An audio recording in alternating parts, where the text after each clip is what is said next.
Welcome. You're listening to How I Did That, a storytelling podcast. Let's jump into today's episode. So my name is Pranima. I grew up in India. My journey has not been very linear, so you'll have to bear with me. It's been a little all over the place. I moved to England for a year in high school, and then I came back because I'd fallen sick and I had to be in India for a few years. So I did my undergrads from India.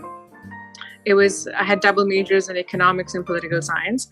And then I moved to the US, to Indiana University for my master's, which was again in political science and diplomacy affairs. From there on, I organically just went on to doing a PhD without taking any break in my education and it was really funny because I had never planned on doing a PhD, but I had a course when I was doing my master's called Art of Diplomacy, and for that, one time for an assignment, we had to write a policy review of any country on any subject matter. So for some reason, I chose the immigration policies of Germany, and I wrote a policy review on that, and my professor just called me into his office, and he's like, that's not just a policy review, that's a research proposal, and you must do something about it because it's really good. So there was a professor who was in Oxford at the time, but he started working at King's College London later on, who I really admired. I used to use his work on immigration a lot. So I told him, I was like, you know what, I'll be honest with you. I'd never planned on doing a PhD because mostly people who want to stay in academia are the ones who go towards the PhD. And I know academia is not for me. But still, if you're compelling me to do it, I'm going to apply to one university, to one supervisor. If he takes me, I'll do it. If he doesn't take me, I will not do it. And I guess I was lucky. He accepted my proposal. He was very intrigued by it, and I took upon it. I just went to England from there again, and I started my PhD. But what's funny was I always had this creative side of me. Like I'll get engaged in these forays here and there. I studied fashion and interior design in school as well, like in high school. So that part of creativity was always in me. So while I was doing my PhD, I interned with multiple interior design houses in London as well, just in my free time. Like instead of doing something else in the field of my immigration, either I was studying or I was doing my research or I was doing some sort of an internship for an interior design house. So how did you land those internships though? If you come and recruit for their own specific people with that degree, right? Right. So in interior design, basically what happens is more than design, with interior decoration, interior styling, because it has a lot of little avenues, right? So just interior design is a huge field. There's residential, there's commercial. And then within that, you do a lot of things. So I didn't have a degree in it, but one of the things that matters way more in this field than a degree is having a taste and having that creativity instinct. So ever since I was in high school, I would do things here and there. Like somebody would ask me, can you do my room, or can you do my dorm room, and can you do my parents' bedroom? And I would just take a let's do it, it's fun. So unknowingly, I kind of created a portfolio for myself. And I tell these people for some reason, I don't know if I'm ever going to pursue it as a career, but I like doing it. And I've been told I'm good at it, in all modesty. And I just want to keep it a part of my life. It keeps me happy. I really love doing it. And they would see my portfolio. If they would like it, they'd just give me the work. So I didn't do as many design projects. I mostly did interior designing and styling and decorating. So I would do that. And because I was very fond of photography, I used to do photography for some of the bloggers in London. Like my own profile, I'm pretty obsessed with taking aesthetically pleasing pictures. I guess it's the whole thing. So from there on, I started doing interior photography as well. So they would look at me as somebody who could give them style services and at the same time photograph their projects, so they don't have to hire somebody else to take pictures. Interior photographers can be really expensive. And it's not that you first pay the photographer to take your pictures and then you have to pay them to buy your own pictures from them as well. So it's quite an expensive industry. So because of those two things that I was offering, that give me chances to intern here and there. But for a while I left it because I had to move to Germany to do my research, and then for a year and a half almost, I had no involvement in interior design whatsoever because I was working on a project with the German government. I was doing a volunteer job for the refugee camps in Berlin at the time because the refugee crisis was just at the brim of being the worst in the history at the moment. So that happened, and When I came back, in the meantime, I met my now husband. We started dating. He was in Canada, and the closer we got to our relationship, the serious it got, the closer we got to getting married. He asked me if I'd like him to move to London or should I move to Canada, and we speculated a lot over it. But ultimately, we decided that he had a really, really good job here, and the industry that he's in England right now, it doesn't have a great scope for that matter for any industry. Like, I felt like the political scenario and the economic scenario in the UK wasn't very good, especially for immigrants. So I thought that, you might just land up struggling more than I would in Canada to just make myself a good life. And I can't ask you to leave a good job. While I, on the other hand, was anyway in a transition phase because I was finishing my PhD and deciding what I want to do. The biggest loop, and even at that point, I hadn't thought that I'll go and do interior design as a career because I had an offer with McKinsey in Germany. So I thought, you know what, I'll do something like that. I'll just go to Canada and maybe get into consulting. So in the consulting industry, McKinsey is currently one of the biggest names. And other big names are Bain and BCG, that's Boston Consulting Group. And there is Ernst & Young. So McKinsey kind of sits at the cream of this entire industry. Was that related to your degree, the job offer? Yes. Okay. Yeah. Because my PhD was an analysis of integration issues in Germany and India separately, and I did extensive research in Germany. So, and at the time, Germany was going through a difficult phase of not being able to adapt multiculturalism, having failed models of integration. And I realized that out of all the countries that you go to, Germany is one nation that is really good with identifying its researchers and using their skills and their knowledge to benefit their policies. Like, to say I did the same research for India as well, but nobody cares in India. The political system over there is completely different. Germany, on the other hand, they do value their researchers because they know ultimately if you're doing the research, you've got something valuable on a subject matter, obviously you can have a positive influence on the policies, right? So that's why, because the industry was booming over there at the moment and they needed people. So I thought, okay, you know what, I'll go to Canada and do the same thing there. I'll apply for consulting jobs here in Toronto. I mean, Canada is never not taking immigrants. They got to have something going on in the field as well. I came here in January 2019. Yeah, in 2019.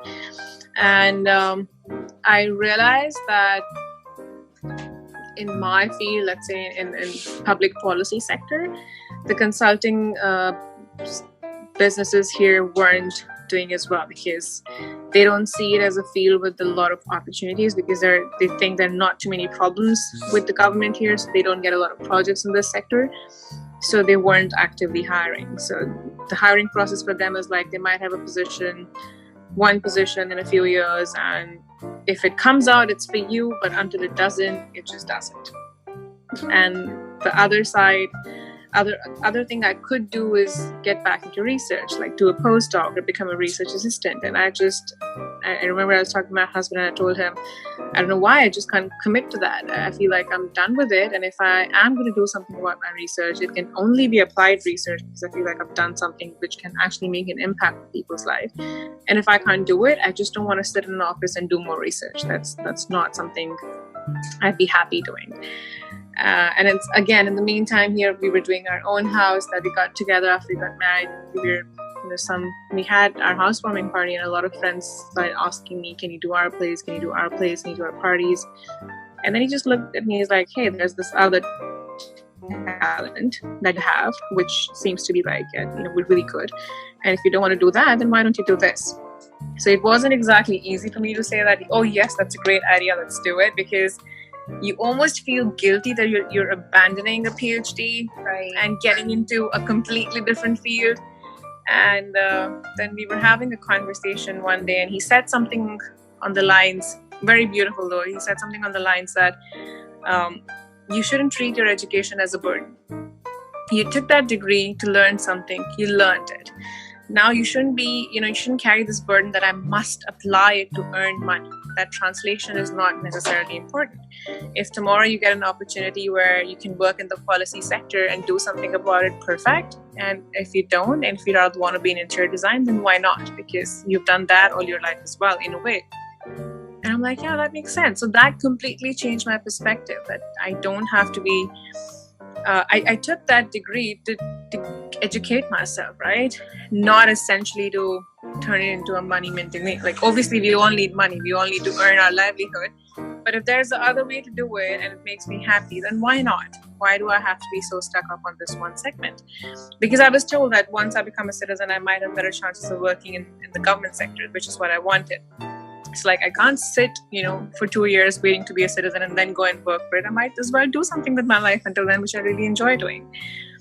So I jumped head first and like, okay, let's see how this is going to be.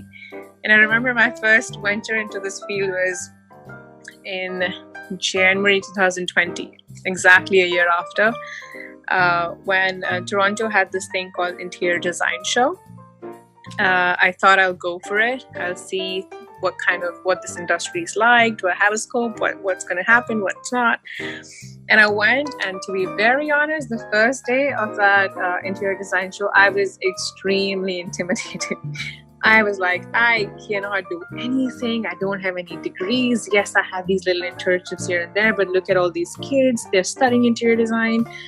And obviously, if you apply to any design firm, anyone would like to take them because they'll probably have more credibility than I do. They at least have the technical knowledge of getting into design, not just styling and the other things. And I was completely defeated. I was like, nope, this is not going to happen. Wait, were these kids like from university who would just put on like a show, or like was this a yearly show that kids from like studying this degree, other people would come and showcase their projects?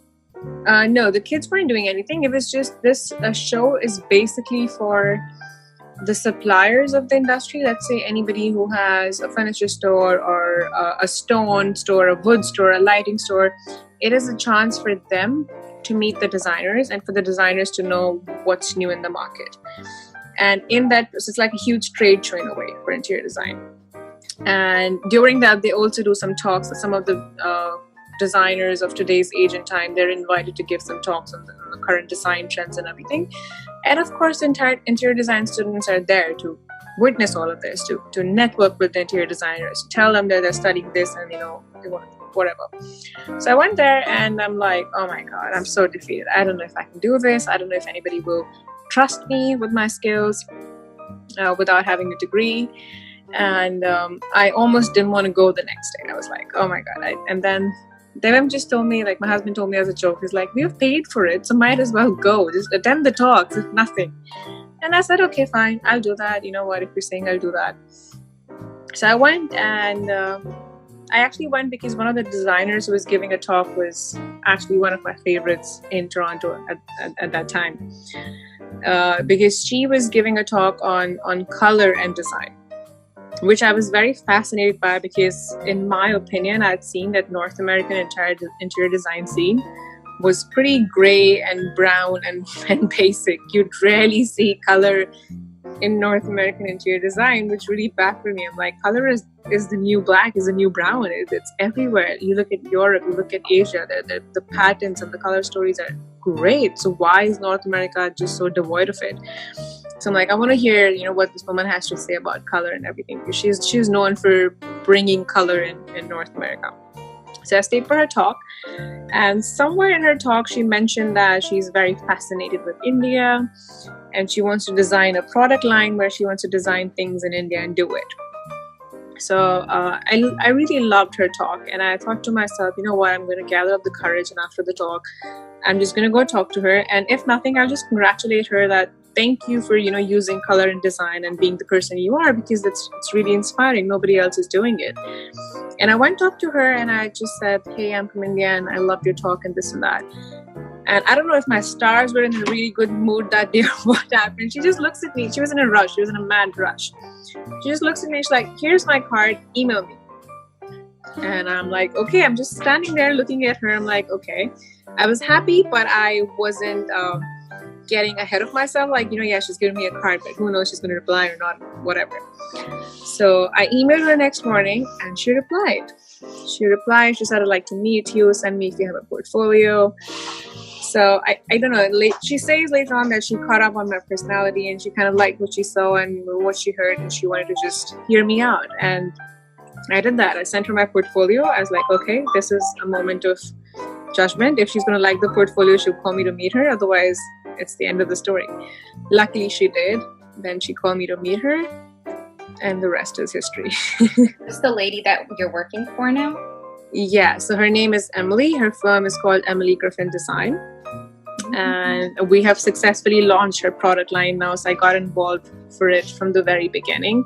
She designed cotton bedding in Jaipur in India with hand-blocked patterns on top of it with beautiful colors and beautiful patterns, because she said that she's like, the reason I wanted to design is like every time I'm doing a design project and I go sourcing for duvet covers and things like that, everywhere it's just black and white and brown, and I was so sick of it. Like, I wanted color for my clients because I was infusing that in their life. I'm like, okay, if I'm not going to find one, I'll design one. So she did that.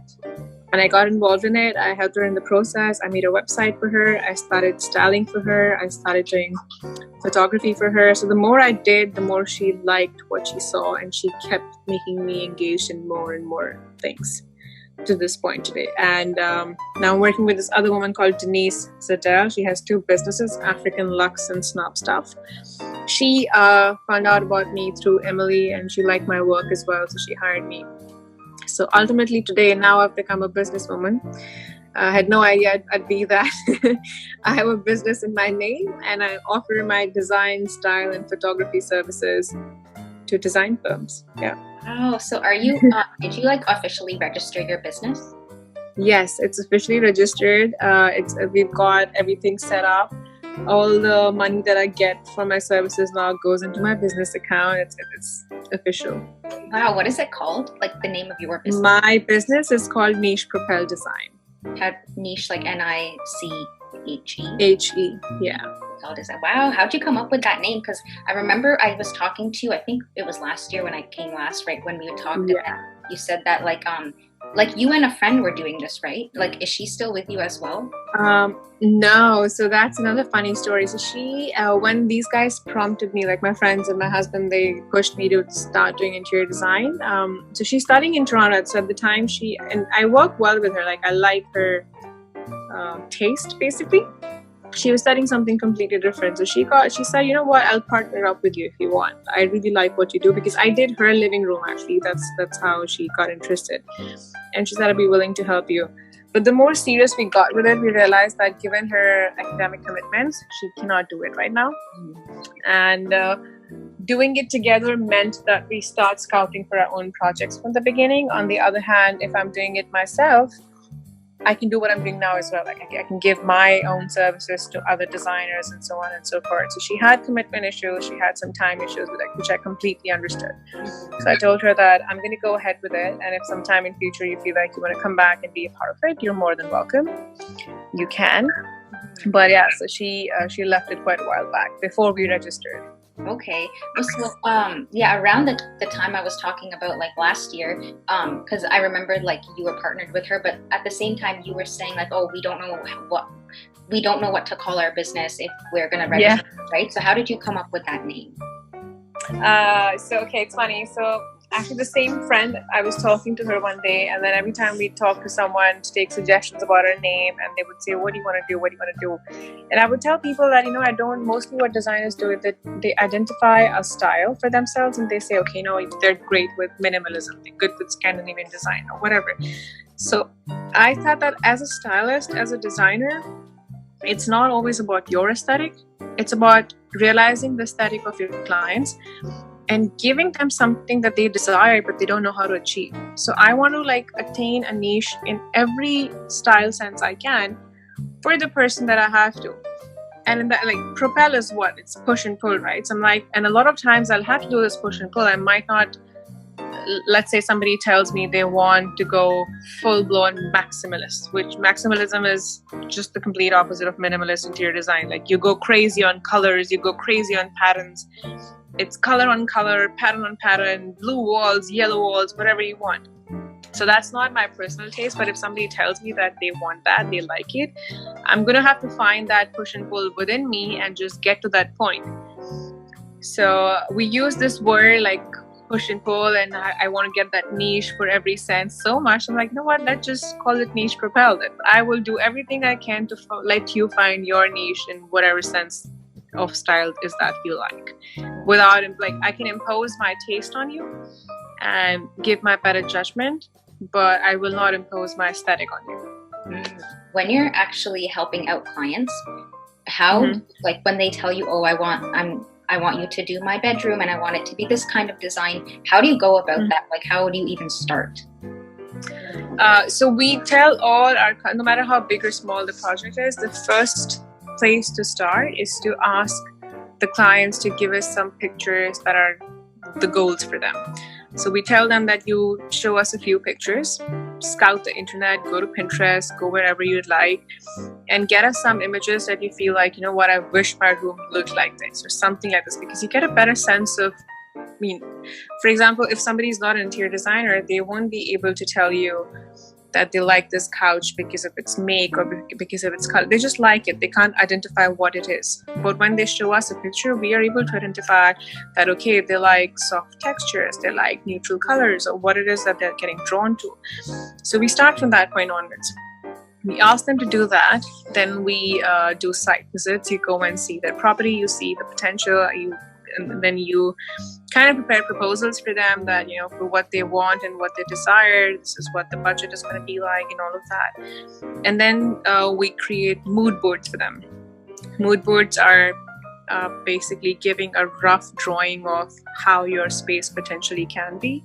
So let's say I have decided that in this bedroom, I'm going to do a custom headboard, which should be of this fabric and this print, because that will give it the look that it needs. So you go to the markets, you source, you get samples, and then you assemble a little board. I'll have a patch of that fabric, and then I'll maybe have a paint slip next to it that with this headboard, this should be the color of the wall.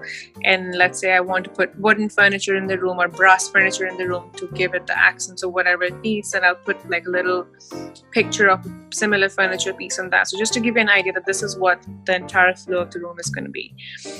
And once the client approves that, then you just go ahead and start doing your thing. Oh, so then you start looking for all these different pieces of furniture and like how. Because I remember you told me you always kind of scour the streets to look for little antique shops or little cool little things that you can get. But do you always book in the local area, or do you travel outside or somewhere else? Like maybe you mentioned from India or other things you can bring in.